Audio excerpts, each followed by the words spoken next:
You ready? Oh, you're recording? It's going now? So we're live. Alright guys, it's April.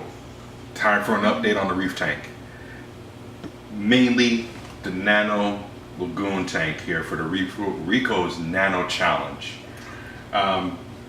First thing I want to start off talking about is it's still a mess to me. It may look perfect to everybody.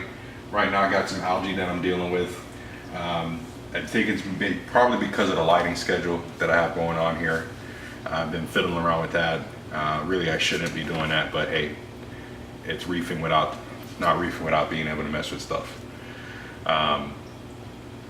Last month I did have some videos set to go for the March update. Unfortunately I had a big data corruption on the card that I was using and lost a lot of footage and a lot of just videos that I had in mind to go ahead and do for you guys here. So I'm going to pick up with April. Tank's starting to come around slowly but surely and look the way I would like for it to. I did pick up some trochus snails and some other snails to go and take care of the algae that's growing on the rocks. As you guys can see in the top section, everything is pretty much cleared out. I did have a pretty good month last month. Went to Reef and was was able to go in and get some new things for the tank here. Got some of the rock flower anemones. Picked up this red platygyra, and I think that was pretty much for this tank here. As you guys may have noticed, I did change up some of the SPS in this tank here. I did lose a lot of corals last month with everything just starting up and moving around and doing the construction on the house and everything. So I have replaced those with some stock that I've had in my tank, mainly the Miyagi tort that I have on the front rock. Also, I have a nice little chunk of SPS here that's been doing pretty well. It's starting to crust on the rock. And I moved a couple of my bird's nest over. Actually, two of them I moved over to the tank here. They're doing pretty well. For the most part, clownfish are doing lovely. As always, these were the original ones that were in my 25-gallon cube tank. And the green banded gobies, they're still bouncing around all over the tank here. So as far as the livestock goes, everything's doing well. Just wanted to go and give you guys this quick update on everything. Things are starting to look good. I did lose some color on one of the rock flower anemones that has bounced back with some good feeding regimens there to get the colors back. My Lobo is a bit concerning for me right now. It's losing a bit of color. Either thinking it's because of the heat. With it summer coming around the corner here, the tank may be just heating up on it too much. They are pretty temper sensitive, so I may have to look into that and figure out what I can do to get the colors to come back on it. It's nice and fluffed up, it's just a little bleached out. So the plate coral is checking out on me here. It's not doing too well at all. A lot of recession on it, got some algae growth on it.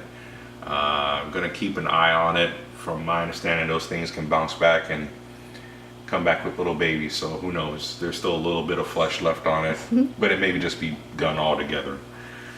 A lot of the corals are still kicking and doing pretty well, encrusting and growing, and the polyp extension is there, so I'm gonna keep doing what I have been doing.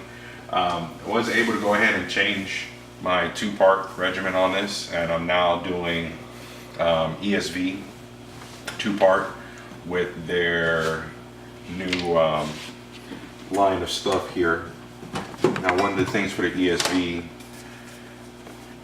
was the B-ionic transition elements, which is like almost like amino acids for your tank. So I've been dosing that along with the calcium and alkalinity on the tank.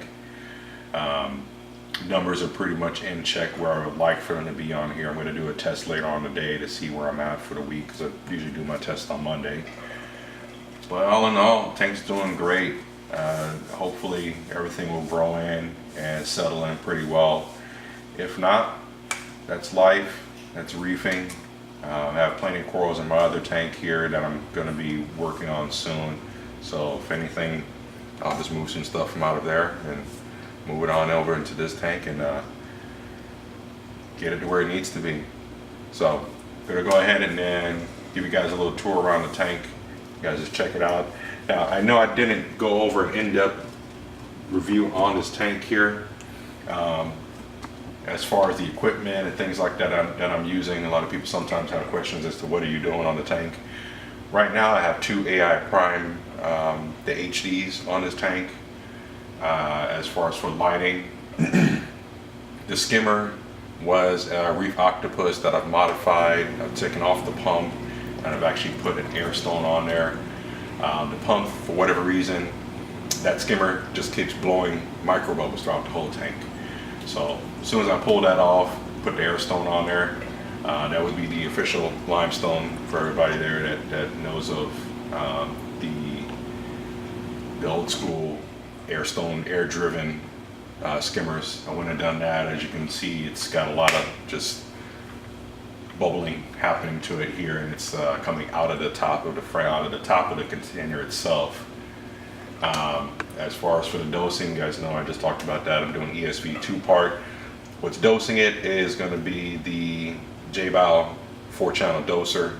I did the 4 channels just so I have some flexibility. At one point I was doing a actual 3-part dosing, alkalinity, magnesium, calcium, and I think the 4-channel I had aminos on it for a while. I like being able to have that flexibility with everything, so that was one thing that I chose not to just do one of the 3 channels, and it did a 4-channel. That way, just in the case of the future, I can add on something else, maybe phytoplankton or what's not. As far as for the Autotopoff, it is a micro ATO top-off system there. It does pretty well. Got it on a 5-gallon bucket, and that lasts about 2 weeks or so for me here. So all in all, it's a pretty good, solid setup for me here. It is only 4 months in, so I'm hoping for a lot more stability as time goes. Keep my hands out of the tank and just watch things grow. What I do like is that my Platygyra is showing amazing growth right now. I moved it off of the original frag plug, put it on a bigger frag plug, and then since then, in the past 4 months, it has actually started to encrust over that frag plug. So hopefully that's going to be a big showstopper there. It is a rainbow Platygyra, so it's got a lot of nice colors in it.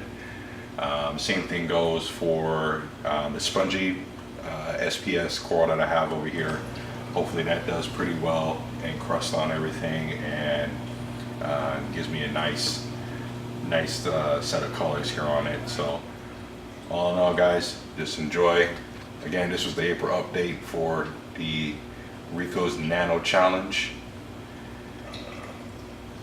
Also, just wanted to add on, for all you YouTubers out there, I just want to give you guys a big thumbs up. You guys know who you are. You've been in this game for a while. You've been doing a lot of great videos. Just keep doing what you're doing. Hang in there. And there's a lot of drama and a lot of just random things that happen out there. I watch you guys a lot, and I see the stuff that you go through, and just want to make sure that you guys know you guys are well respected, and just keep doing what you're doing. Enjoy the hobby. We all enjoy the hobby. Just keep making great videos, great content. Just keep things coming.